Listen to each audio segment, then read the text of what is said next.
आइए जानते हैं झारखंड की 25 फटाफट बड़ी खबरों को केवल 10 मिनट में। साथ ही आज के इस वीडियो में हम लोग जानेंगे कि युवाओं के लिए 40,000 से ज्यादा सरकारी नौकरियां भर्ती कब शुरू होंगे। मैया सम्मान योजना 2500 रुपए जिनको नहीं मिला है उनको कब से मिलेगा। लेबर कार्ड धारी के खाते में आज 5,000 रुपए किनको मिलेगा। प्राइवेट जॉब वालों के लिए खुशखबरी छात्राओं को कब मिलेगी। 40,000 रुपए पीएम किसान 2,000 रुपए कब मिलेंगे। साथ ही पीएम आवास सहारा पैसा वापस, वृद्धा पेंशन मैया योजना, मौसम समाचार, सब कुछ आज के इस वीडियो में जानेंगे। तो वीडियो को एक लाइक कर दीजिए और चैनल को सब्सक्राइब कर लीजिए क्योंकि आपको यहां पर हमेशा महत्वपूर्ण खबरें मिलती हैं। मैया योजना 2 चरण में मिलेगा 5,000। मैया सम्मान योजना के लाभुक महिलाओं के लिए बहुत ही बड़ी खबर सामने आ रही है। 17वीं किस्त का 2500 का पेमेंट और 18वीं किस्त का 2500 का पेमेंट, यानी कुल मिलाकर 5,000 का पेमेंट आप लोगों को एक साथ मिलने वाला है। यह पेमेंट झारखंड की महिलाओं को 2 चरणों में दिया जाएगा। पहले चरण में 12 जिला की महिलाओं को पेमेंट दिया जाएगा, फिर दूसरे चरण में बाकी के 12 जिला की महिलाओं को पेमेंट दिया जाएगा। जिला लिस्ट भी जारी हो गया है और किन किन महिलाओं को पैसा नहीं मिलेगा उन महिलाओं का लिस्ट भी सामने आया है। 40,000 से ज्यादा नौकरियां न छोड़ें, मौका फरवरी में बंद हो जाएगी। इन 10 भर्तियों की एप्लीकेशन window.government जॉब पाना चाहते हैं तो आपके लिए फरवरी में कई बड़े मौके निकले हैं। डाक विभाग की GDS भर्ती में भी आवेदन शुरू हो गए हैं। इसके अलावा Indian navy, SBI, Rajasthan LDC समेत यहाँ बताई 10 बड़ी भर्तियों में अभी आवेदन चल रहे हैं। सभी को मिलाकर 40,000 से ज्यादा पद भरे जाएंगे। ऐसे में अपने लायक सही मौकों को पहचान कर आप फटाफट इन भर्तियों में अप्लाई कर लें। झारखंड में 4 डिग्री तक बढ़ेगा तापमान। 8 फरवरी तक ठंड से राहत के संकेत। मौसम विज्ञान केंद्र रांची के अनुसार झारखंड में 8 फरवरी तक ठंड से राहत मिलने की संभावना है। न्यूनतम तापमान में 3 से 4 डिग्री सेल्सियस की वृद्धि होगी जिससे पूरे राज्य में ठंड का असर कम होगा। हालांकि कुछ स्थानों पर कोहरा या आंशिक बादल छाए रह सकते हैं। मौसम विज्ञानी अभिषेक आनंद ने तापमान में उतार चढ़ाव जारी रहने की बात कही है। जितने भी लेबर कार्ड धारी हैं सभी लेबर कार्ड धारी के खाते में आज 5,000 रुपए भेजा जाएगा। इससे पहले सभी लेबर कार्ड धारी अपने अपने खाते का EKYC करवा लें ताकि किसी का भी पैसा आने में कोई दिक्कत ना हो। सरकार का कहना है कि मजदूर दिन भर मजदूरी करते हैं तो उन्हें 300 से 400 मिलता है जिससे उसका गुजारा नहीं हो पाता है। इसी को देखते हुए सरकार ने सभी लेबर कार्ड धारी को 5,000 महीना देने का वादा किया है। झारखंड में 3 से 23 फरवरी तक मैट्रिक इंटर की परीक्षा 100 मीटर के दायरे में धारा 173 लागू। जिले में वार्षिक माध्यमिक व इंटरमीडिएट परीक्षा 3 फरवरी से 23 फरवरी तक आयोजित होगी। मैट्रिक परीक्षा सुबह 9:45 से 1 बजे तक तथा इंटरमीडिएट परीक्षा दोपहर 2 बजे से 5:15 तक होगी। कदाचार मुक्त एवं शांतिपूर्ण परीक्षा संचालन को लेकर अनुमंडल दंडाधिकारी लातेहार अजय कुमार रजक ने धारा 173 के तहत सभी परीक्षा केंद्रों के 100 मीटर की परिधि में निषेधाज्ञा लागू की है। झारखंड के लड़कियों के लिए सरकार ने भयंकर ऐलान कर दिया है। यदि आपके घर में कोई लड़की है तो उसके बैंक खाता में 40,000 का पेमेंट आएगा। क्लास 8 से 12 तक की छात्राओं को मिलेगी 40,000 रुपए की मदद ताकि पढ़ती रहें बेटियां। झारखंड सरकार द्वारा संचालित सावित्री बाई फुले किशोरी समृद्धि योजना राज्य की किशोरियों और युवतियों को शिक्षा, स्वास्थ्य और आत्मनिर्भरता से जोड़ने की दिशा में एक महत्वपूर्ण सामाजिक कल्याण योजना है। इस योजना का उद्देश्य आर्थिक रूप से कमजोर वर्ग की किशोरियों को पढ़ाई जारी रखने और सशक्त जीवन की ओर प्रेरित करना है। पलामू जिला समाज कल्याण पदाधिकारी नीता चौहान ने बताया कि योजना के तहत किशोरियों को कुल 40,000 रुपए तक की सहायता राशि दी जाती है। उन्होंने बताया कि कक्षा 8वीं और 9वीं की छात्राओं को 2,500 रुपए प्रति वर्ष, जबकि कक्षा 10वीं, 11वीं और 12वीं की छात्राओं को 5,000 रुपए प्रति वर्ष की सहायता मिलती है। वहीं 18 से 19 वर्ष की आयु पूरी करने पर किशोरियों को 20,000 रुपए एक मुश्त दिए जाते हैं। प्राइवेट जॉब वालों के लिए खुशखबरी, सैलरी में औसतन 9% बढ़ोतरी। तय 2026 में प्राइवेट सेक्टर में काम करने वाले कर्मचारियों के लिए राहत भरी खबर सामने आई है। विभिन्न इंडस्ट्री रिपोर्ट्स और HR सर्वे के अनुसार इस साल निजी कंपनियों में औसतन 9% तक सैलरी बढ़ोतरी की संभावना जताई जा रही है। महंगाई, बढ़ती जीवन लागत और टैलेंट को बनाए रखने की जरूरत को देखते हुए कंपनियां वेतन संशोधन पर फोकस कर रही हैं। खास तौर पर IT, मैन्युफैक्चरिंग, फार्मा, ई-कॉमर्स और फाइनेंशियल सर्विसेज जैसे सेक्टर्स में सैलरी हाइक का ट्रेंड मजबूत बताया जा रहा है। बीते कुछ वर्षों में कोविड और आर्थिक अनिश्चितताओं के कारण वेतन वृद्धि सीमित रही थी, लेकिन 2026 में आर्थिक स्थिरता के संकेत मिलने के बाद कंपनियां कर्मचारियों को बेहतर पैकेज देने की दिशा में कदम बढ़ा रही हैं।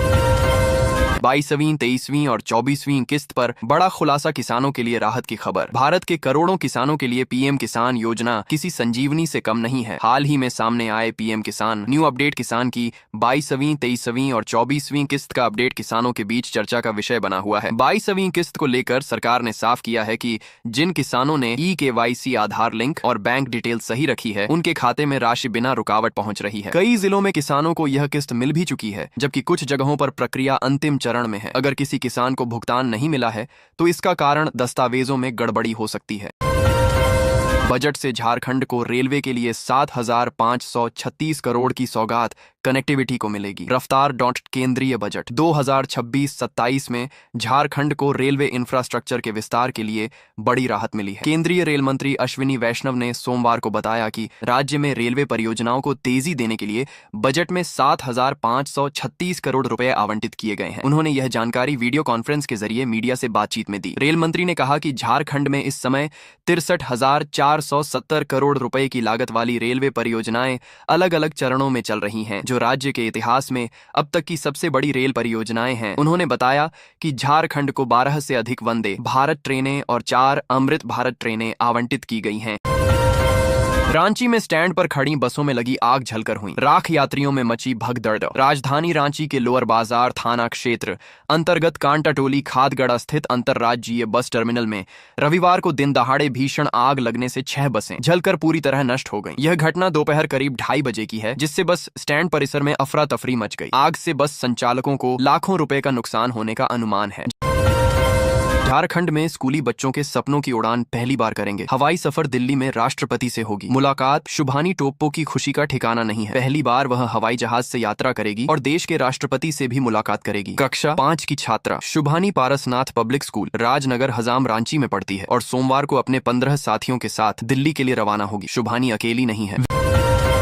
विकास के साथ रोजगार बढ़ाने वाला है बजट, अर्थव्यवस्था में होगा सुधार। बीजेपी नेताओं ने की सराहना। झारखंड प्रदेश भाजपा ने वित्त मंत्री निर्मला सीतारमण द्वारा प्रस्तुत किए गए केंद्रीय बजट की सराहना की है और इसे विकास और रोजगार को बढ़ाने वाला बताया है। रविवार को प्रदेश कार्यालय में बजट पर भाजपा ने एक परिचर्चा आयोजित की। इसमें नेता प्रतिपक्ष बाबूलाल मरांडी समेत वरिष्ठ नेता उपस्थित रहे। प्रदेश भाजपा अध्यक्ष आदित्य साहू ने बजट पर प्रतिक्रिया देते हुए कहा कि यह सर्वसमावेशी, विकासोन्मुख और रोजगार बढ़ाने वाला बजट है। सैलरी नहीं दे रहे, 2 दिन से भूखे, पासपोर्ट भी जमा, दुबई में फंसे 14 मजदूरों ने सरकार से लगाई गुहार। और भाइयों, हम लोग 14 आदमी फंसे हैं, 2 दिन से भूखे हैं। ये शब्द हैं दुबई में फंसे। भारतीय मजदूरों के एक कमरे में बंद मजदूरों ने वीडियो बनाकर सोशल मीडिया पर शेयर करके भारत और झारखंड सरकार से वतन वापसी की गुहार लगाई है। मजदूरों ने पेमेंट न मिलने, भूखे होने, पासपोर्ट जमा कर लेने जैसे गंभीर आरोप लगाए हैं। मार्च पहल से झारखंड की महिलाओं का संवरेगा भविष्य। केंद्रीय बजट महिलाओं के जीवन से जुड़े कई अहम पहलुओं को छूता नजर आया। स्वास्थ्य के क्षेत्र में दवाइयों के दाम घटने और शिक्षा के क्षेत्र में बेटियों के लिए छात्रावास जैसी सुविधाओं की घोषणा से आराम है। महिला उद्यमियों और स्वयं सहायता समूहों के लिए शी मार्ट्स जैसी पहल की शुरुआत करना भविष्य में महिलाओं को आर्थिक रूप से सशक्त बनाने को लेकर बेहतरीन साबित सकती है। बजट में पूर्वी भारत के लिए 4,000 इलेक्ट्रिक बसों की घोषणा हुई है। राजधानी होने के नाते रांची के पब्लिक ट्रांसपोर्ट बेढ़े में नई बसें जुड़ने की पूरी संभावना है।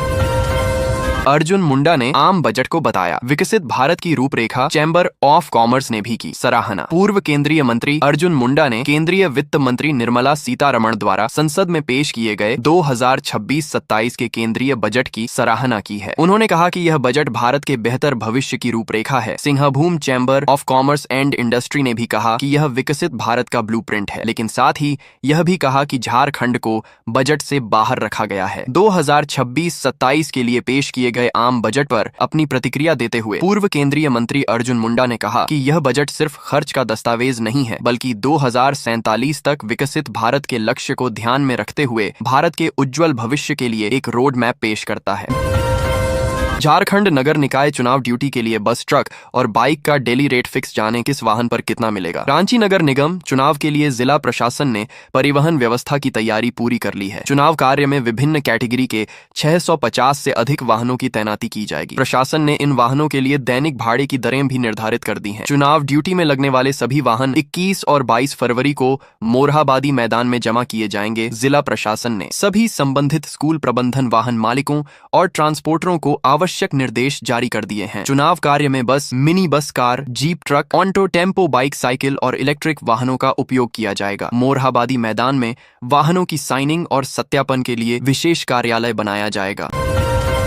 महिलाओं के लिए बड़ी घोषणा, 800 जिलों में खुलेगा गर्ल्स हॉस्टल। आज मोदी सरकार 3.0 के तीसरा बजट पेश किया गया। वित्त मंत्री निर्मला सीतारमण ने इस बजट में पर्यटन से लेकर शिक्षा तक पर बड़े ऐलान किए। वहीं बजट 2026 में महिलाओं को भी सौगात मिली। एक तरफ जहां उच्च शिक्षा संस्थानों के लिए हर जिले में गर्ल्स हॉस्टल बनाए जाने की घोषणा करते हुए सरकार ने छात्राओं को सुविधापूर्ण शिक्षा के लिए प्रोत्साहित किया, वहीं दूसरी ओर महिला उद्यमिता को भी बढ़ावा देने का प्रयास करते हुए SHI मार्ट्स का ऐलान किया। उन्होंने भाषण में कहा कि SHI self help entrepreneur marts को कम्युनिटी स्वामित्व वाली खुदरा दुकानों के रूप में स्थापित किया जाएगा ताकि महिला उद्यमियों की मदद की जा सके।